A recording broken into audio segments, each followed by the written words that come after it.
میرے بیٹے،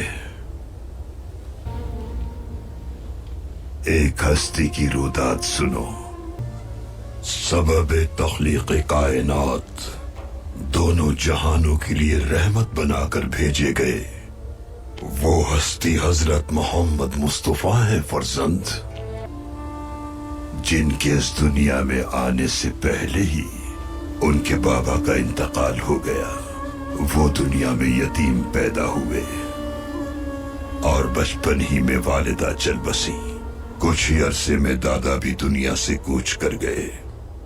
ان کے اطراف موجود ظالموں نے انہیں تکالیف پہنچانا شروع کر دی۔ وہ انہیں ان کے عظیم مقصد سے پیچھے ہٹانا چاہتے تھے، جس کے لیے انہیں ہر طرح کی تکالیف دیتے تھے، راستے میں رکاوٹیں ڈالتے تھے۔ نماز کے دوران ان کے مبارک سر اور جسم پر گندگی پھینکا کرتے تھے۔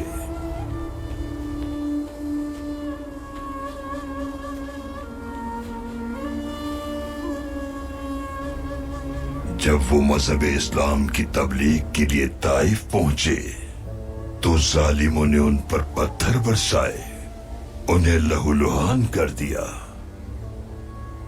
لیکن اس سب کے باوجود بھی انہوں نے ان ظالموں کو کبھی بد دعا نہیں دی، بلکہ دعا دی اپنی ہمدرد اور ہر دل عزیز زوجہ حضرت خدیجہ کو کھو دیا۔ اپنے چچا کے انتقال کا دکھ سہا۔ وہ سال غموں سے اس قدر بھرا ہوا تھا کہ اس سال کو غموں کا سال کہا جانے لگا۔ انہوں نے اپنی کم عمر اولاد کو اپنے ہاتھوں سے لحد میں اتارا۔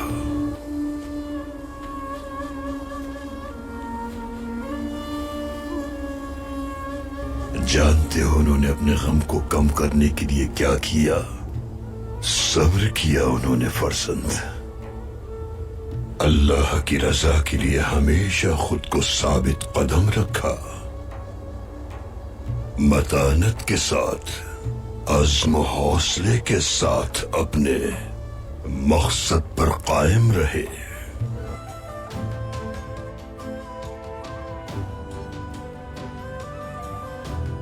خود کو ثابت قدم رکھا، متانت کے ساتھ، عزم و حوصلے کے ساتھ اپنے مقصد پر قائم رہے۔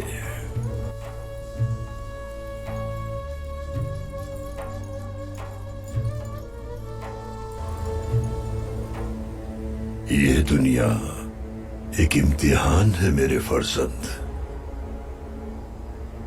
اللہ اپنے پیارے بندوں کو آزمائش سے گزارتا ہے، اور جب وہ اپنے بندوں کو کسی اعلیٰ رتبے پر فائز کرنا چاہتا ہے تو انہیں آزماتا ہے۔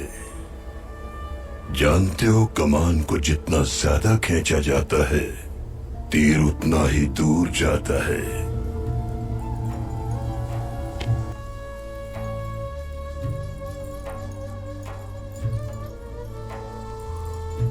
مغفرت کی دعا کرنا خوش نصیبی کی علامت ہے میرے بیٹے۔ اب ہم نبی اکرم کے لیے درود، تمام مرحومین کے لیے فاتحہ کریں گے۔